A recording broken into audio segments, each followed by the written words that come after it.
வணக்கம். இது உங்கள் நூப் ட்ரேடர் தமிழ். இந்த பதிவில் வர அனைத்தும் வெறும் இன்ஃபர்மேஷனுக்காக மட்டும்தான். நான் செபி ரிஜிஸ்டர் அட்வைசர் கிடையாது. ஸோ கன்சிடர் பண்ணுற மாதிரி இருந்ததுன்னா உங்கள் ஃபினான்ஷியல் அட்வைசரை கேட்டுட்டு கன்சிடர் பண்ணுங்கள்.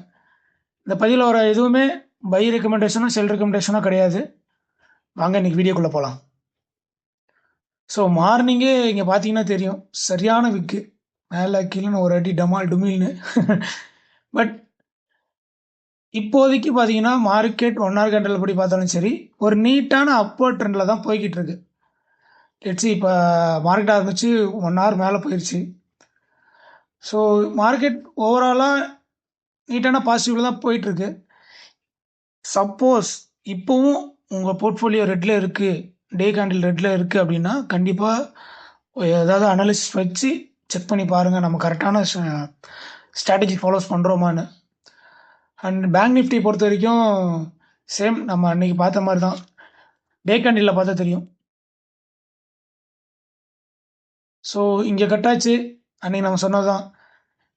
ஸோ இதுக்கு மேலே அப் ட்ரெண்ட் கண்டினியூ ஆக வாய்ப்பு இருக்குன்னு. ஸோ அப்பறே தான் வச்சிட்ருக்கான், இன்னும் எந்த விதமான டவுன் ட்ரெண்டுன்னு தெரியல. நேற்று நம்ம சொன்ன மாதிரி தான், மேபி நாளைக்கு புல் பேக் ரேலி இருக்கலான்னு. ஸோ அது மேலே வந்திருக்கு, ஆனாலும் அவனால் சஸ்டெயின் பண்ணி இதை உடச்சிட்டு ஆல் டைம் உடச்சிட்டு மேலே போக முடியல. பட் பாப்பா நீ க்ளோசிங் முக்கியமான ஒரு க்ளோசிங்காக இருக்கிறதுக்கான வாய்ப்புகள் இருக்குது பேங்க் நிஃப்டி பொறுத்த வரைக்கும். அண்ட் நிறைய செக்டரில் மணி கேன் பி ரொட்டேட்டட்னு சொல்கிறாங்க எல்லா இடத்துலையும். எப்பயுமே சைக்கிள் ஆகும், ஒரு ஒரு செக்டார்லேருந்து எடுத்த அமௌண்ட் இன்னொரு செக்டரில் இன்வெஸ்ட் பண்ணுவாங்க லாபத்தை புக் பண்ணி. So maybe private sector banks ரொம்ப கீழே இருந்தது, மேபி நெக்ஸ்ட் சைக்கிள் அவங்க தான் இருக்கிறதுக்கான வாய்ப்புகள் இருக்குதுன்னு நினைக்கிறேன். சரி, ரொம்ப பேசாமல் நம்ம இன்றைக்கி நியூஸுக்கு போவோம். S&P Global வந்து India will become third largest economy in 2030 to 2031 சொல்லியிருக்காங்க. எந்த அடிப்படையில் சொல்கிறாங்கன்னா, ஆனுவல் க்ரோத் ஆஃப் ரேட் எவ்வளோ இருக்குன்னு பார்த்தீங்கன்னா 6.7% இருக்குன்னு சொல்கிறாங்க ஜிடிபி. ஸோ இது உண்மையாக மிகப்பெரிய ஒரு விஷயம். பட் இது பார்க்குறப்ப எனக்கு என்ன தோணுச்சுன்னா, நம்ம பிக்கஸ்ட் புல் நம்ம இந்தியாவை பொறுத்த வரைக்கும் ஒருத்தர்னா கண்டிப்பாக நம்ம ராகேஷ் ஜுன்ஜுன்வாலா தான். ஸோ அவர் ஒரு இன்டர்வியூவில் சொல்லியிருப்பார், பை த எண்ட் ஆஃப் 2030 1.5 லட்சம் போயிருக்கும் அப்படின்னு சொல்லுவார். அப்போது அந்த ஹோஸ்ட்டு கேட்பாங்க, எதுங்க சார் சென்செக்ஸா அப்படின்னு கேட்பாங்க. ஏங்க நான் நிஃப்டியை பற்றி பேசுகிறேங்க. ஸோ இந்த அடிப்படையில் பார்த்தீங்கன்னா ஜிடிபி இந்த அளவுக்கு ஏறிச்சுன்னா கண்டிப்பாக 15% க்ரோத் இருக்கும் நம்ம மார்க்கெட்டில். அதே அடிப்படையில் பார்த்தீங்கன்னா ஈஸியாக பை 2030 இன்னும் 5 இயர்ஸில் 1 lakh அடிக்குமா அப்படின்றத நம்ம செக் பண்ணி பார்ப்போம், பொறுத்து வந்து பார்ப்போம். அதை ஆனால் 5 years தான் இருக்குது. பட் ஃபிங்கர் கிராஸ்ட் வந்தால் ரொம்ப சந்தோஷப்படுவோம். ஸோ இது எது குறிப்பிடுதுன்னா, நம்ம இந்தியா க்ரோத் நோக்கி சூப்பராக போயிட்டுருக்கு. ஸோ இன்வெஸ்ட்மெண்ட்டாக பார்க்கலாம், இன்ட்ராடேவோ ஆப்ஷன் ட்ரேடிங்கோ அந்த மாதிரி யோசிக்க வேணாம். ஸோ நெக்ஸ்ட்டு ஸ்டாக் ஸ்பெசிஃபிக் போவோம். ஒருத்தர் கமெண்ட் பண்ணியிருந்தார், வோடஃபோன் ஏன் விழுந்திருந்ததுன்னு. முக்கியமாக அவருக்காக தான் நான் நேற்று ஃபுல்லாக தேடினேன். எல்லா இடத்துலேருந்து ஒன்று தான். அதாவது எப்பயுமே அனலிஸ்ட் தான் அந்த மாதிரி ஷேர்ஸ்லாம் கொட்டு வைப்பாங்க. இன்றைக்கி நம்மளோட சுப்ரீம் கோர்ட்டை கொட்டு வச்சுருக்கு. லைக் நடந்துட்டு இருந்த கேஸ் தான் இந்த ஏஜிஆர் பற்றி. இந்த டெலிகாம் கம்பெனிஸ் எல்லாத்துக்குமே இது மிகப்பெரிய அடியாக இருக்கிறதுக்கான வாய்ப்புகள் இருக்குது. அது இவங்களுக்கு ஏன் மிகப்பெரிய அடினா, ஆல்ரெடி அவங்க கட்ட வேண்டியது 58,000 கோடி. பட் இவங்க இத்தனை நாள் இழுத்தடிச்சிட்டு எல்லாத்துக்கும் சேர்த்து வட்டியோடு சேர்த்து 70,320 கோடி கட்டுக்கலான்னு சொல்லிட்டாங்க சுப்ரீம் கோர்ட்டு. ஸோ ஒரு வழியே இல்லை, கட்டியாகணும். ஸோ இது மிகப்பெரிய ஒரு பேட் நியூஸ் தான். ஸ்டாக் எப்படி பர்ஃபார்ம் பண்ணிகிட்டு இருக்குன்னு பார்ப்போம். நேற்று ஒரு 20% டவுனில் இருந்துச்சு, இன்றைக்கி எப்படி இருக்குன்னு பார்ப்போம். இன்றைக்கி பார்த்தீங்கன்னாலும் ஒரு 3% டவுனில் தான் இருக்குது. உண்மையாகவே இதெல்லாம் ஒரு கேம்பிளிங் மாதிரி சார் தான். எத்தனை பேர் வாழ்க்கையை முடிச்சு விட்டுச்சோ தெரில, யோசிச்சு பாருங்கள். உண்மையாகவேங்க இது வந்து எத்தனை பேர் வாழ்க்கையை முடிச்சு விட்ருக்குன்னு யோசிச்சு பாருங்கள். இந்த கட்டில் ஒரு சில பேர் எடுத்தவங்க இந்நேரத்துக்கு ஸ்டாப் லாஸ் இன்டர்றது வந்துட்டுருக்கு. ஸோ இது ஒரு சப்போர்ட்டு. சப்போஸ் இது உடச்சிதுன்னா கண்டிப்பாக 5க்கு திருப்பி வந்துறதுக்கான வாய்ப்புகள் ரொம்பவும் அதிகமாக இருக்குது. இப்போ பாருங்கள் பை வால்யூம் எவ்வளோ இருக்குது. இந்த இடத்துல தான் நிறைய ரீட்டைலர்ஸ் மாட்டியிருக்கான வாய்ப்புகள் இருக்குது. இங்கே இந்த இடத்துலலாம் கிட்டத்தட்ட ஏப்ரல் அந்த மாதிரி டைம்லலாம். ஸோ இந்த மாதிரி பென்னி ஸ்டாக்லாம் தயவு செஞ்சு அமௌண்ட் போட்டு வாழ்க்கையை தொலைச்சிடாதீங்க. நான் செபி ரிஜிஸ்டர் அனலிஸ்ட்லாம் கிடையாது. ஸோ என்னோடய வியூ மட்டும் தான் சொல்கிறேன். இதில் நீங்கள் பையோ ரெக்கமெண்டெல்லாம் கிடையாது. என்னை பொறுத்தையும் நான் பென்னி ஸ்டாக்லாம் விளையாடவே மாட்டேன். நம்மக்கிட்ட இருக்கிறது 5 10 கஷ்டப்பட்டு உழைக்கிறது. அதை சேவ் பண்ணணும்னு நினைக்கிறோம். அது கொஞ்சம் நல்ல ஷேரில் சேவ் பண்ணுவோமே, அவ்வளோதான், வேறு எதுவும் இல்லை. ஸோ அடுத்த நியூஸ் போயிடலாம். ஹோப் அந்த கமெண்ட் கேட்ட நண்பர் வந்து பெரிய லெவலில் வாங்கியிருக்க மாட்டார் அப்படின்னு நம்புகிறேன். ஸோ அடுத்த ஷேர் போவோம். அடுத்த நியூஸ் பார்த்திங்கன்னா ஐஏஎஃப்எல் ஃபினான்ஸ் பற்றி தான். ஐ திங்க் மார்ச்னு நினைக்கிறேன். இந்த இந்த இயர் தான் 2024 மார்ச்சில் தான் போட்டிருந்தாங்க. இந்த மாதிரி கோல்ட் ஃபினான்ஷியல்லாம் ஆர்பிஐ வந்து ஐஎஃப்எல் வந்து தடை பண்ணியிருந்தாங்க, ஏதோ இஷ்யூஸ் இருக்குன்னு சொல்லி. ஸோ அப்போ செம்மையாக அடி வாங்குச்சு, லோயர் சர்க்கிட் போச்சு. இப்போ அந்த லிஃப்ட்டை வந்து ஐ மீன் அந்த பேனை வந்து அப்லிஃப்ட் பண்ணிட்டாங்க. ஸோ இன்னைக்கு ஷேர் ப்ரைஸ் 13% ஜூம் ஆயிருக்குன்னு போட்டிருக்காங்க. பட் செக் பண்ணி பார்ப்போம் எப்படி இருக்குன்னு. ஸோ இந்த ஃபால் தான் நம்ம பேசிகிட்டு இருந்தோம், லைக் மார்ச் தான் சரியாக போச்சு. ஸோ பாருங்கள், 2 லோயர் சர்க்கிட் அடிச்சது. வாய்ப்பில் யோசிச்சு பாருங்கள் எவ்வளோ பெரிய வெல்த் அதில் தொலைஞ்சிருக்கணும். இப்போ கிட்டத்தட்ட வந்துட்டான். ஸோ இந்த நியூஸ் ஃபிகர் ஆயிடுச்சுன்னா கண்டிப்பாக ஒரு 600 வரைக்கும் வரதுக்கான வாய்ப்புகள் இருக்குன்னு நான் நினைக்கிறேன். மேபி இங்கே வந்துட்டு ஒரு டிசிஷன் எடுக்கிறதுக்கான வாய்ப்புகள் இருக்குது. மேபி இந்த 605 600 ரேஞ்சுக்கு வந்துட்டு ஒரு டிசிஷன் எடுக்கிறதுக்கான வாய்ப்புகள் இருக்குது. ஆர் இது வரைக்கும் வரலாம், 650 வரைக்கும் மேபி வரலாம். அண்ட் இது பை ரெக்கமெண்டேஷன்லாம் கிடையாதுங்க. ஸோ ஜஸ்ட் மை வியூ, அவ்வளோதான். மேபி இது வரைக்கும் வரலாங்கிற ஒரு வியூ தான். நான் செபிலிஸ் அனலிஸ்ட்லாம் கிடையாது, என்னோட அனுபவமே வெறும் 5-6 வருஷம் தான் அதில். ஸோ இது பை ரெக்கமெண்டேஷன்லாம் கிடையாது. நல்ல அனலிஸ்ட்டாக தேடி அவர்கிட்ட ரெக்கமெண்ட் கிடச்சிதுன்னா நீங்கள் அந்த மாதிரி ட்ரை பண்ணலாம். அதை அடுத்தது போகலாம். அடுத்த நியூஸ் நம்ம அதானி எனர்ஜி சொல்யூஷன் கிட்ட இருந்து தான். எப்பயும் போல் அது சொல்லணும், இது வந்து எப்படி சொல்கிறது, இது வந்து பொலிட்டிக்கலாக இல்லை. பட் பாருங்கள், இவங்க வந்து ஸ்மார்ட் மீட்டர்ஸில் இருக்காங்க. ஸோ இந்தியாவில் இருக்க ஸ்மார்ட் மீட்டர்ஸ் 25% இவங்க கிட்ட தான் இருக்குது அப்படின்ற மாதிரி சொல்கிறாங்க. கம்மிங் 2025-26க்குள்ளார 25 கோடி ஸ்மார்ட் மீட்டரை வந்து பொருத்தணும் அப்படிங்கிற ஒரு குறிக்கோளோடு போய்கிட்டு இருக்காங்க இந்தியா சென்ட்ரல் கவர்மெண்ட். ஸோ இதனால் பெரிய பலன் அடிக்கக்கூடிய ஷேர் பார்த்திங்கன்னா அதானி எனர்ஜி சொல்யூஷன்ஸ் தான்.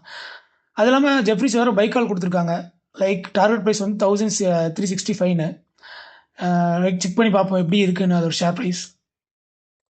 இன்றைக்கி வாக்கில் பார்த்தீங்கன்னா ஃப்ளாட்டாக இருக்குது. ஸோ எந்த விதமான இம்பேக்ட்டும் பண்ணலை. பட் இந்த ஷேர் ஒரு சப்போர்ட் ரேஞ்சில் இருக்குது, அதில் வந்து மாற்று கருத்தே இல்லை. ஸோ இந்த இன்டர்பாக் அடித்ததுக்கப்புறம் இப்போ கொஞ்சம் சப்போர்ட் ரேஞ்சில் இருக்குது 980. ஸோ இந்த ஷேர்ஸ்லாம் பார்த்தீங்கன்னா வேல்யூவேஷன் படி ரொம்ப ரொம்ப ஹையில் இருக்கிறதுக்கான வாய்ப்புகள் இருக்குது. வெயிட் பண்ணி பார்ப்போம் அது எவ்வளோ இருக்குது வேல்யூவேஷன். 1 லட்சம் crore market cap. But stock B 108ங்க, அது ரொம்ப ரொம்ப அதிகங்க உண்மையாகவே. Face value 10. எஸ்ஆர்எஸை பொறுத்த வரைக்கும் அவங்க ப்ரொமோட்டரே 70% வச்சுருக்காரு. எஃப்ஐ தான் அதிகமாக இருக்காங்க, டிஐயும் கொஞ்சம் அதிகப்படுத்தியிருக்காங்க. மக்கள்கிட்ட பப்ளிக்கிட்ட 5% இருக்குது. ஸோ வேல்யூஷன்ஸ் படி கொஞ்சம் அதிகமாக இருக்க மாதிரி எனக்கு தெரியுதுங்க. இது ஜெஃப்ரி சொன்ன மாதிரி 1360 மேபி இது வரைக்கும் வரலாம்னு சொல்லியிருக்காங்க. நியூஸ் ஆல்ரெடி பெரிய மல்டிபேக்கராக இருந்த நம்ம மோட்டிசன் ஜுவல்லர்ஸ் வந்து ஸ்டாக் ஸ்பிளிட் சொல்லியிருக்காங்க, ஒரு ஷேராக 10 ஷேராக மாற்றுறாங்கன்ட்டு. ஏற்கனவே பெரிய ஒரு வெல்த் கிரியேட் பண்ணது மோட்டிசன் ஜுவல்லர்ஸ். அது எப்படி இருக்குன்றதை பார்ப்போம். அது லிஸ்ட் ஆனதுன்னு பார்த்தீங்கன்னா ஒரு 110 தான் லிஸ்ட் ஆகிருக்கு. அங்கேருந்து அதுதான் ஜுவல்லர்ஸ்னு சொன்னாலே போதும், இப்போ இருக்கிற ட்ரெண்டுக்கு அடிச்சு மேலே நோத்திட்டு போயிட்டே இருக்காங்க, லைக் கல்யாண் ஜுவல்லர்ஸ் மாதிரி. பாருங்கள் என்ன மாதிரி ஒரு ராலி, ஆல்மோஸ்ட் டபுள் பண்ணிட்டான். போன வருஷம் டிசம்பரில் வந்து அவங்க லிஸ்ட் ஆகிருக்காங்க. இந்த வருஷம் டிசம்பரே வரல, அதுக்குள்ளே மணி ட்ரிபிள் ஆயிடுச்சு. இப்போ இங்கேருந்து ஸ்டாக் ஸ்பிளிட் 1:10 கொடுக்குறாங்க. அப்போனா ஷேரோட வேல்யூ 20 வரதுக்கான வாய்ப்புகள் இருக்குது. இங்கே இருக்குது பாருங்கள், டேட்டு சொல்லியிருக்காங்க. என்ன டேட்டுனா November 8 அப்போது வந்து ஸ்டாக் ஸ்பிளிட் கொடுக்குறாங்க. ஸோ November 8னா நீங்கள் November 7 வச்சுருக்க மாதிரி இருக்கணும், அதுதான் பெட்டராக இருக்கும். ஸோ பார்ப்போம், இது இன்னும் எத்தனை பேரை கோடி சொன்னாக்க காத்திருக்கோ தெரியல. அடுத்த ஷேர் போவோம். இந்த ஐடி செக்டார் பங்குகளுக்கெல்லாம் என்ன ஒரு பெரிய ஒரு வரம்னு சொல்லலாம். அது லைக் இவங்க வந்து ஏதாவது சேல்ஸ் பண்ண கூட அவசியம் இல்லை, இவங்களோட ஏஎம்சி வச்சு ஆனுவல் மெயின்டெனன்ஸ் சார்ஜ் வச்சு இவங்க காலத்தை ஓட்டிடலாம். அந்த அளவுக்கு நிறையா அமௌண்ட் அதுலேருந்து அவங்க எடுத்துருவாங்க. ஸோ அதே மாதிரி தான் இன்ஃபோசிஸ். இப்போ வந்து கேலக்ஸி ஐங்கிற ஒரு ஸ்பேஸ் ரிலேட்டடான ஒரு கம்பெனி கிட்ட இன்வெஸ்ட்மெண்ட் பண்ணியிருக்காங்க. எவ்வளோன்னா $2 மில்லியன், கிட்டத்தட்ட 17 கோடி. இது மட்டும் இல்லை, இவங்ககிட்ட இன்னொரு நியூஸ் ஒன்று இருக்குது இன்றைக்கி. இன்ஃபோசிஸ் வந்து அவங்களோட கொலாபரேஷன் வித் போஸ்டிங்கிற ஒரு லைக் ஒரு லாஜிஸ்டிக்ஸ் மாதிரி இவங்க வந்து ஸ்வீடன்லையும் ஃபின்லாண்ட்லையும் ரொம்ப பெருசாக இருக்காங்க. ஸோ அவங்கக்கிட்ட இவங்க அவங்களோட கொலாபரேஷன் இன்னும் கொஞ்சம் எக்ஸ்டெண்ட் பண்ணியிருக்காங்க. ஸோ இது பெரிய நல்ல நியூஸ் தான் இன்ஃபோசிஸை பொறுத்த வரைக்கும். இன்ஃபோசிஸ் எப்படி இருக்குன்னு பார்ப்போம். இதுக்கு பெருசாக ரியாக்ட் பண்ணல, 0.6% பாசிட்டிவ் தான் போயிட்டுருக்கு. பட் இது முக்கியமாக ஒரு நல்ல நியூஸ் உண்மையாகவே. ஒரு செட் ஆஃப் டைம்லாம் அடி லோயர் சர்க்கிள்லாம் போச்சுங்க. இது இப்போ வீக்லி கேண்டில் இருக்குது. இதை பார்த்தீங்கன்னா இங்கே ஒரு ரோயல் சர்க்கிட்டே அடிச்சுது இன்ஃபி இந்த டைமில், ஏப்ரல் 2023. ஸோ அங்கேருந்து பார்த்தீங்கன்னா கிட்டத்தட்ட எவ்வளோ பேர் ரேலின்னு பார்ப்போமா. ஏப்ரல் 23னா இப்போ என்ன கிட்டத்தட்ட ஒரு 2 இயர்ஸ் ஆக போகுது. 2 இயர்ஸில் அமௌண்ட் எவ்வளோ டபுள் பண்ணியிருக்கான்னு பார்ப்போம். 60% அதிகமாக இருக்குது. ஸோ இயர்லி 30% இன்க்ரீஸ் பண்ணி கொடுத்துடலாம். பட் கன்சிடரபிளான ஒரு அமௌண்ட் தான் இது. ஒரு நல்ல அமௌண்ட் தான். இப்போ ஆல் டைம் ஹை கிட்ட நின்றுட்டு இருக்கான். லெட்ஸ் சி இது பிரேக் பண்ணி மேலே போனோன்னா இன்னும் நல்லா போகிறதுக்கான வாய்ப்புகள் இருக்குது இன்ஃபி கிட்ட. இது பை ரெக்கமெண்டேஷன்லாம் கிடையாதுங்க. இதில் உச்சியில் இருக்குது, நம்ம கவனிக்க வேண்டியது. கோட்டாக்கு வந்து ஹெச்சியில் வந்து டவுன்கிரேட் பண்ணியிருக்காங்க. லைக் எதுவும் பை ரெக்கமெண்டேஷன் கொடுக்கல, செல்லும் கொடுக்கல. அவங்க என்ன சொல்லியிருக்காங்கன்னா 1757 வரும்னு சொல்லியிருக்காங்க. மார்க்கெட்லேயும் அது பார்த்தீங்கன்னா அந்த ரேஞ்ச் தான் ட்ரேட் ஆகிட்டு இருக்கு. ஸோ இது பெரிய நெகட்டிவ் நியூஸ் மாதிரிலாம் இல்லை. அடுத்த ஷேர் பற்றி போவோம். பேங்க் ஆஃப் அமெரிக்கா வந்து இன்ஃபோசிஸ்க்கு வந்து பை ரெக்கமெண்டேஷன் கொடுத்துருக்காங்க. இன்றைக்கி 5% அதிகமாக இருக்குன்னு மணி கண்ட்ரோலில் போட்டிருக்கு. நம்ம செக் பண்ணி பார்ப்போம் ஷேர் எப்படி இருக்குது அண்ட் வேல்யூஷன் எப்படி இருக்குன்னு. அப்படியே பாருங்கள், அப்படியே பழனி படிக்கட்டு மாதிரி ஏறி இருக்காம்பா. என்ன ஆசையாக இருக்குது. இதிலெல்லாம் ஷேர் வச்சுருந்தா இவ்வளோ அழகாக இருக்குன்னு நினச்சி பாருங்க. அப்படி அழகாக படிக்கட்டு மாதிரி ஏறி போகுது. ஸோ நேற்று வந்து ஆக்சுவலாக ஈவினிங் பக்கம் கொடுத்துருக்காங்க இன்ஃபர்மேஷன். பட் நேற்று 5% மேலே போனாலும் கீழே இறங்கிட்டாங்க. இன்றைக்கும் பெருசாக இல்லை, இன்றைக்கும் ஃப்ளாட்டாக தான் இருக்குது. பட் இது ஆல் டைம் ஹையில் ட்ரேட் ஆகிட்டு இருக்கான். ஸோ யோசிக்க வேண்டிய விஷயம் இதெல்லாம். நிறைய டைம் இப்படி தான் பை ரெக்கமெண்டேஷன் கொடுப்பாங்க, நம்ம போய் எடுத்தால் நம்ம தலையில் கட்டி விட்டு வந்துடுவாங்க. இதுவும் நடந்திருக்கு. அப்படி தான் நான் பிபிசியில் மாட்டினேன். அதெல்லாம் ஒரு மறக்க முடியாத நாட்கள் அதெல்லாம். அடுத்த ஷேர் பார்ப்போம். அடுத்த ஷேர் நம்ம ஆப்பிள் இந்தியா பற்றி தான் பார்க்க போகிறோம். இது ஏன் பார்க்குறோன்னா, இது பார்த்து உங்களுக்கே தெரியும். ஒரு சின்ன ஃபால் வந்துச்சுன்னா அதே மாதிரி பழனி படிக்கிற மாதிரி மேலே ஏறிக்கிட்டே இருக்காப்புல. இப்போ கொஞ்சம் சின்ன ஃபால் கொடுத்துருக்கான். இது ஏன் இந்த தடவை எடுத்துகிட்டு வந்திருக்கேன்னா, நம்ம வீக்லி பார்த்தா தெரியும்.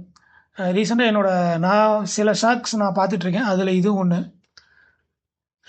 ஆப்பிள் இந்தியா வந்து இவங்க எது பேஸ்ட்னா, நம்ம இப்போது ஆட்லாம் பார்க்குறோம்ல இன்டர்நெட்டில், அந்த ஆட் பேஸ்டு. ஸோ டிஜிட்டலாக ஆடை செஞ்சு கொடுக்குற ஒரு கம்பெனி இவங்க. ஸோ இவங்க எடுத்துகிட்டு வந்தோன்னா, லைக் வீக்லி பார்த்தோன்னா, வீக்லி சார்ட்டில் பார்த்தோன்னா ஒரு கன்சல்டேஷன் இருந்தது ரொம்ப நாளாகவே. ஸோ இந்த ஆங்கிளை உடைச்சி எப்பயும் போல் ஒரு ஹை போயிட்டு ஒரு சப்போர்ட் எடுத்துகிட்டு திருப்பி மேலே போகிறானோ அப்படின்ற ஒரு எண்ணம் இருக்குது. சப்போஸ் இப்படி போனால் நான் எப்படி பார்ப்பேன்னா, நான் இப்படி தான் பார்ப்பேன். லைக் ஒரு 1958 வரைக்கும் வரதுக்கான வாய்ப்பு இருக்குது ரீடேஸ். சப்போஸ் இதை எடுத்து கரெக்டாக மூவ் ஆனோன்னா. ஏன்னா இங்கே உங்களுக்கு பார்த்தாலே தெரியும், ஒரு நல்ல வேல்யூம் பையில் வேல்யூம் வந்திருக்கு, இந்த இடத்துலேயே வந்திருக்கு. ஸோ செல்லுன்னு பார்த்தீங்கன்னா பெருசாக உங்களுக்கு கேண்டில் தரல, ஆனால் இங்கே செல் வேல்யூமே இல்லை. மேபி இது சப்போர்ட் வீக்லி இந்த ஆல் டைம் சப்போர்ட் எடுத்து மறுபடியும் மேலே போகிறதுக்கான வாய்ப்புகள் இருக்குது. ஸோ இதெல்லாம் தான் இன்ஃபர்மேஷன் நான் இன்றைக்கி பார்த்தது. இதில் எந்த விதமான பை காலோ செல் காலோ கிடையாது. ஹோப் இந்த வீடியோ உங்களுக்கு பிடிச்சிருக்கான்னு நான் நம்புகிறேன்.